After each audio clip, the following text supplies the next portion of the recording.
नमस्कार, स्वागत है आपका उत्तराखंड न्यूज में। मैं हूं आपके साथ कुमार कुणाल धीरज। मुख्यमंत्री पुष्कर सिंह धामी ने अस्थायी राहत शिविरों का निरीक्षण किया है। आपको बता दें, राजकीय इंटर कॉलेज विनकखाल में प्रभावितों की क्या व्यवस्था की गई है, इसका उन्होंने जायजा लिया। उन्होंने राहत शिविर में बच्चों, गर्भवती महिलाओं, बुजुर्ग, विकलांग के लिए भी उचित व्यवस्था करने के सख्त निर्देश दिए।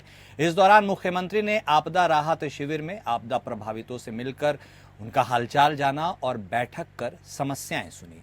मुख्यमंत्री ने कहा कि उनके द्वारा आपदा के दिन से ही लगातार अपडेट लिया जा रहा है।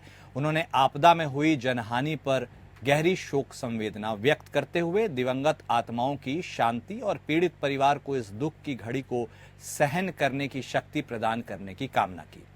मुख्यमंत्री ने कहा कि उत्तराखंड की भौगोलिक परिस्थितियों के कारण प्राकृतिक आपदाएं हमेशा चुनौतियां लेकर आती हैं।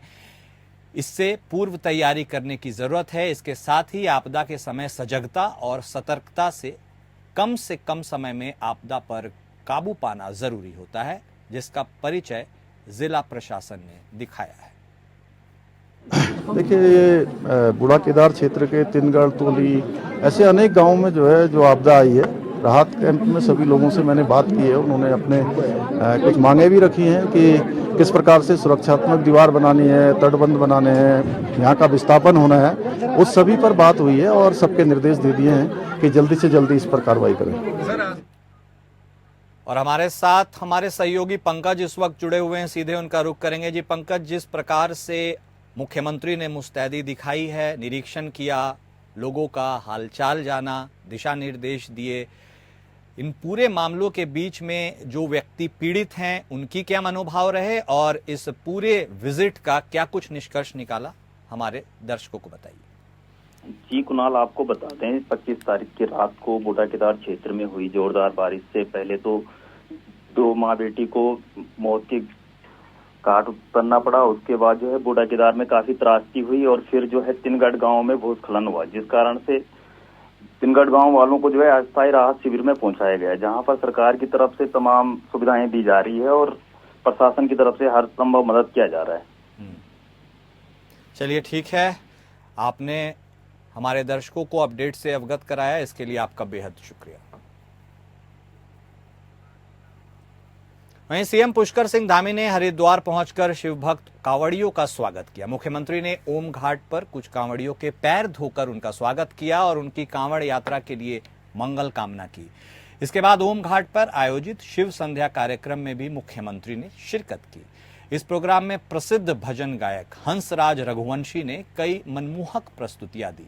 मीडिया से बातचीत करते हुए मुख्यमंत्री ने कहा कि देवभूमि की परिपाटी अतिथि देवो भव की है।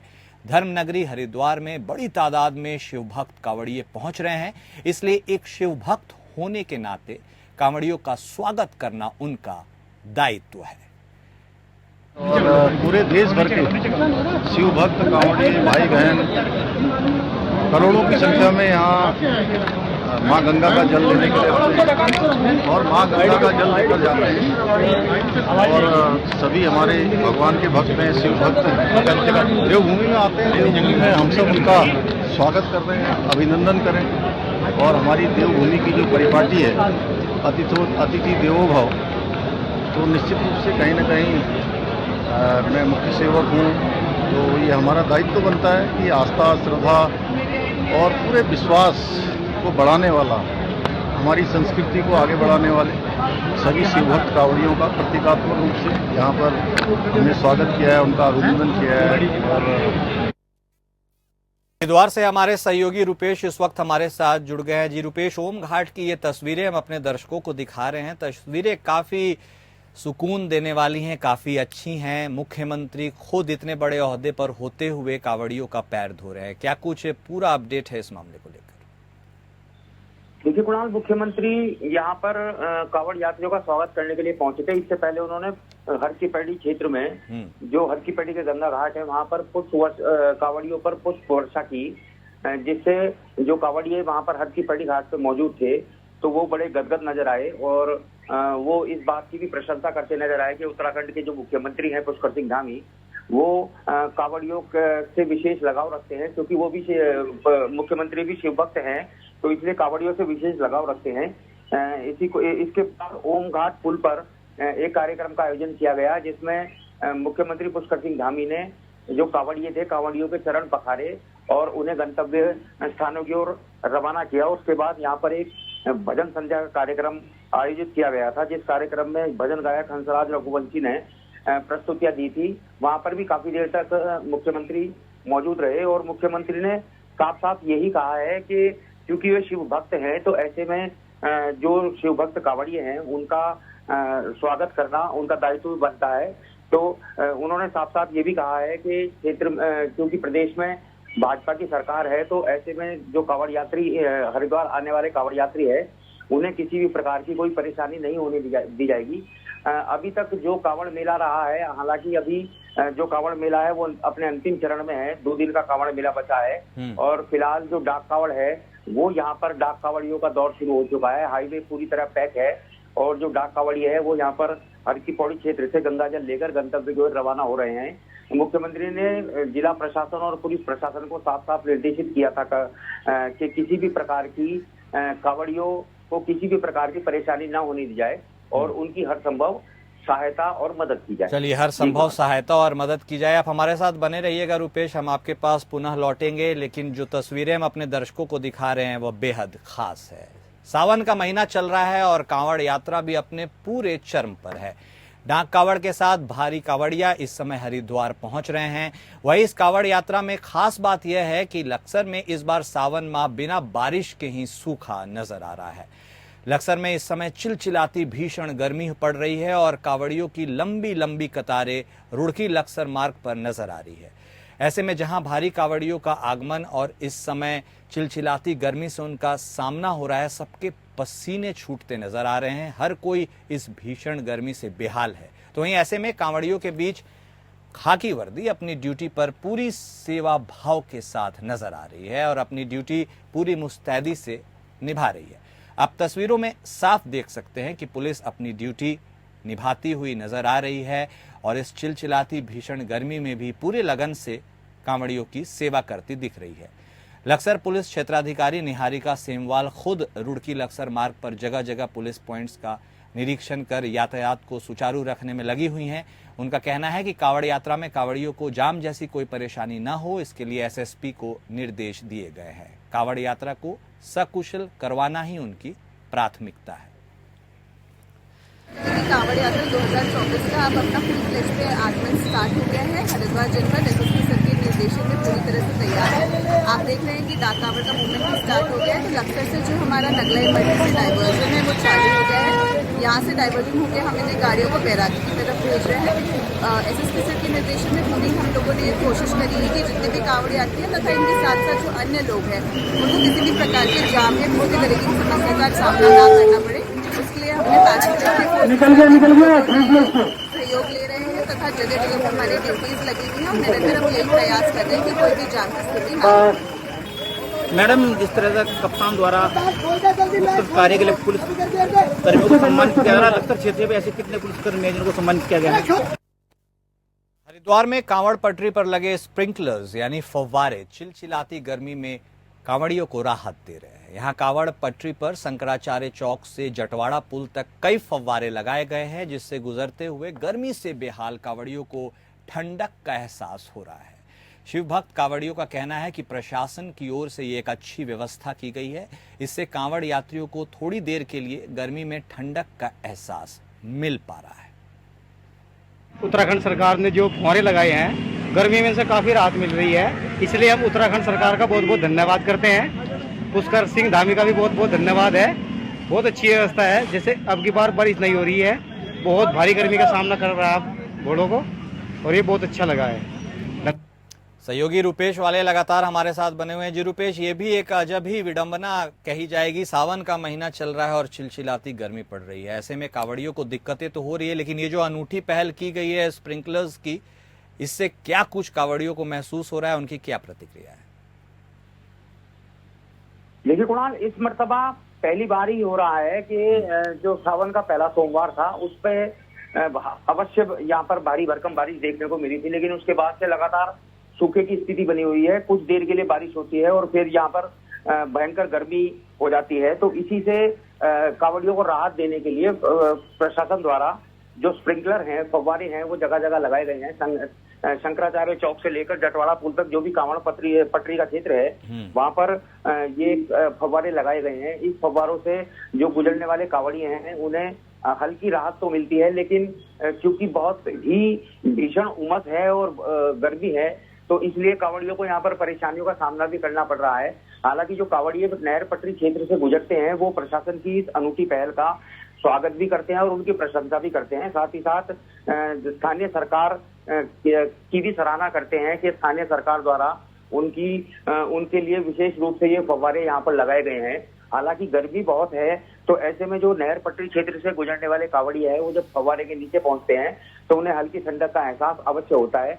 लेकिन फिलहाल की स्थिति यदि देखी जाए तो सावन में पहली बार ऐसा हो रहा है कि पहले सोमवार को ही केवल बारिश हुई थी, उसके बाद बारिश नहीं हुई है। तो ऐसे में जो कांवड़िए हैं वो गंतव्य स्थान की ओर जब रवाना हो रहे हैं तो उन्हें भारी परेशानियों का भी सामना करना पड़ रहा है। तो इसी को देखते हुए जो फव्वारे प्रशासन द्वारा लगाए गए हैं, ये फव्वारे कहीं ना कहीं कांवड़ियों को राहत प्रदान कर रहे हैं। चलिए ठीक है, बिल्कुल जिस तरह से चिलचिलाती गर्मी और धूप का सबब बना हुआ है, ऐसे में इन स्प्रिंकलर्स से उनको वाकई बहुत राहत की उम्मीद करनी चाहिए। हमारे साथ जुड़ने के लिए रुपेश, तमाम बातचीत करने के लिए आपका बेहद शुक्रिया। वहीं मसूरी में सेंट जॉर्ज कॉलेज द्वारा आयोजित 51वां हेरिटेज फुटबॉल कप के मुख्य अतिथि शहरी विकास मंत्री प्रेमचंद्र अग्रवाल ने विधिवत उद्घाटन किया। इस प्रतियोगिता में लोकल क्लबों के साथ ही लगभग 35 टीम्स हिस्सा ले रही हैं। खेलों को बढ़ावा देने के लिए यह प्रतियोगिता आयोजित की जाती है और मसूरी के लोकल क्लबों के साथ ही सभी स्कूलों को इस प्रतियोगिता का पूरे साल इंतजार रहता है।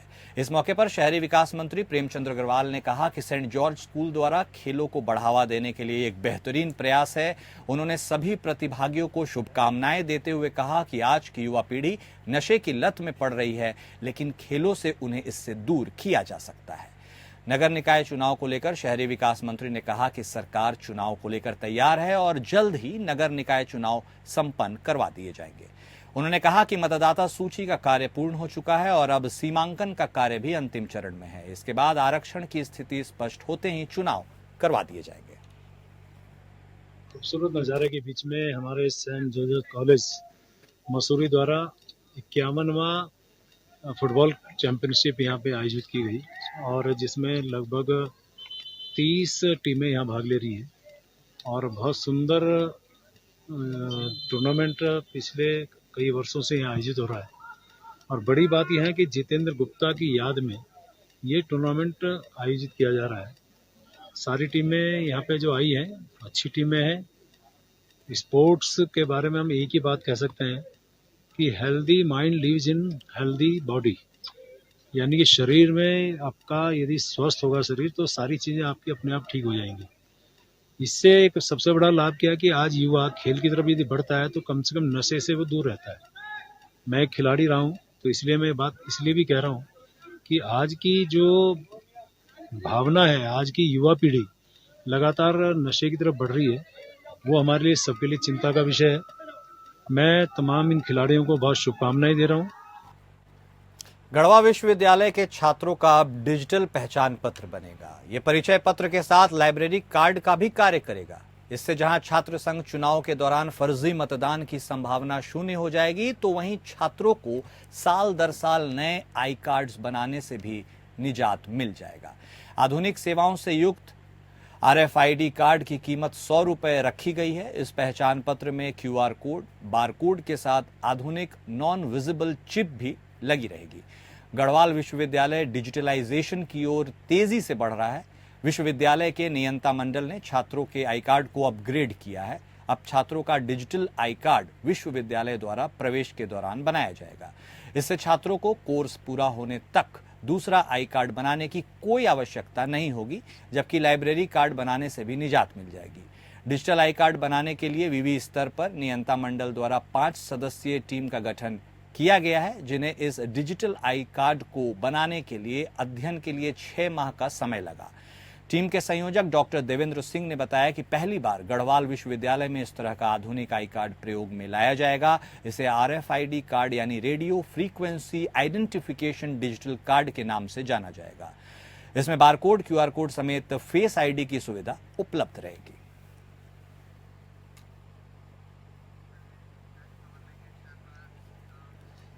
वहीं उधम सिंह नगर जनपद में 2 हत्याओं से पुलिस विभाग में हड़कंप मच गया, जिसमें पहली घटना सितारगंज में पोल्ट्री फार्म कर्मचारी की उसके साथी ने किसी बात को लेकर पत्थर से सर कुचलकर हत्या कर दी, जबकि खटीमा विधानसभा में एक युवक को गोली मारकर शव को फेंककर भाग जाने की वारदात सामने आई। इससे पुलिस विभाग में हड़कंप मच गया।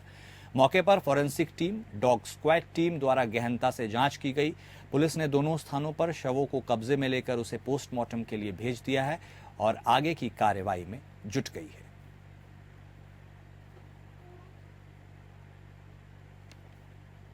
सबसे पहले सूचना हमको अर्ली मॉर्निंग आई कटीमा में एक व्यक्ति है श्री दिनेश चंद, वो 36 साल का रहने वाला है कि सामान्य गांव देहात में काम करता है।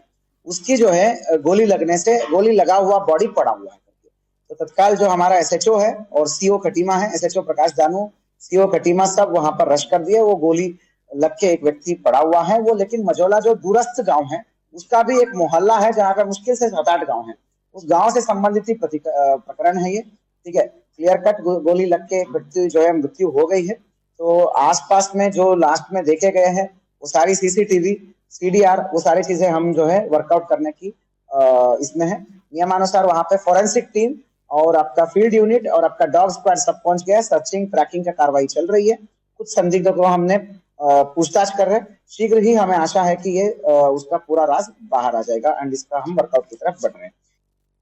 सत्यजीत सरकार इस वक्त हमारे साथ जुड़ गए उधम सिंह नगर से। जी सत्यजीत, ये बैक टू बैक 2 हत्याएं, 2 घटनाओं ने पूरे पुलिस विभाग में हड़कंप मचा दिया है। आखिर इन सब के पीछे किसका हाथ है ये तो कार्रवाई के बाद पता चलेगा, लेकिन पुलिस के तरफ से क्या कुछ अपडेट सामने आया अभी तक? जी देखिए, पुलिस की तरफ से उधम सिंह नगर जो मंजुनाथ TC हैं वो तो तक यहाँ पे एक्शन लिया गया है, लेकिन अभी जो सूत्रों के माध्यम से जानकारी मिली है कि दोनों जो है उनको अपने हिरासत में ले लिया। अभी 3 बजे यहाँ पे SSP मंजुनाथ खटीमा भी खुलासा करने वाले हैं और सितारगंज में पहुंच के खुलासा करने वाले हैं इस दोनों मर्डर को लेकर। सबसे मुझे अहम जानकारी ये आपको दे दूं कि दूसरी घटना ये जो लगातार जो CM धामी पुष्कर सिंह की गृह विधानसभा की बात नहीं है, क्योंकि अज्ञात व्यक्ति द्वारा यहाँ पे एक गोली मारकर हत्या कर दिया है और सबको जो नाली में फेंक दिया गया था उसमें।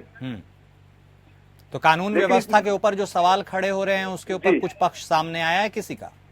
जी, जिसमें कानून व्यवस्था के ऊपर जो बात सामने आ रहा है, लेकिन सबसे मेन चीज ये आ रहा है ना कि लगातार उधम सिंह नगर में कोई ना कोई घटना बढ़ते जा रहे हैं। एक नहीं, खटीमा में एक नहीं, खटीमा में दूसरी वारदात है, इससे सितारगंज में भी लगातार वारदात बढ़ते जा रहे हैं। लेकिन उधम सिंह नगर के बाद बताया जा रहा है कि पुलिस देखा जाए तो इसे बेखौफ नजर सामने आ रहा है। लेकिन सबसे मेन चीज ये देखने को मिल रहा है कि ये SSP मंजुनाथ TC ये भी एक्शन मोड में है, क्योंकि दोनों जो हिरासत में ले लिया गया, दोनों जो मर्डर खटीमा में किया गया है और सितारगंज में किया गया, दोनों को अपनी हिरासत में ले लिया गया और अभी 3 बजे उनका खुलासा भी करने के लिए बात बताई गई है। चलिए ठीक है, हमारे साथ जुड़ने के लिए और तमाम बातचीत करने के लिए सत्यजीत आपका बेहद शुक्रिया।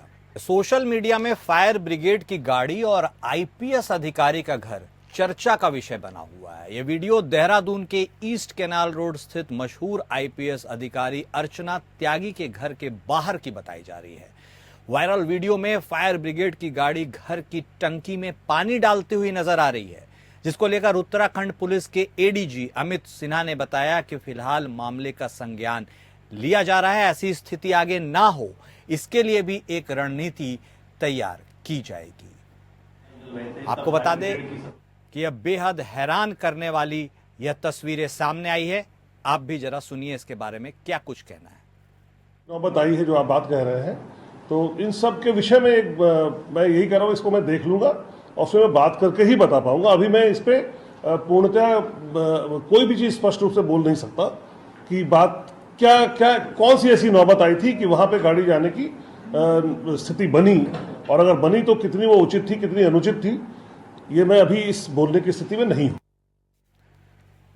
तो चलिए देखिए, हम आपको विजुअल्स दिखा रहे हैं किस तरह से सरकारी तंत्र का उपयोग सरकारी अफसर अपने निजी हित के लिए भी करते हुए नजर आ रहे हैं। कोई नई बात नहीं है। इस तरह की तस्वीरें भले ही प्रसंग एक ना हो, लेकिन इसके अलावा कई तरह के ऐसे प्रसंग सामने आते हैं जिनमें बड़े स्तर पर बैठे अधिकारी अपने पावर और इन्फ्लुएंस की वजह से इन तरह से संसाधनों का कहीं ना कहीं दुरुपयोग करते हुए नजर आते हैं। देखिए, फायर ब्रिगेड की गाड़ी आईपीएस के घर के टंकी में पानी भरने के काम आ रही है।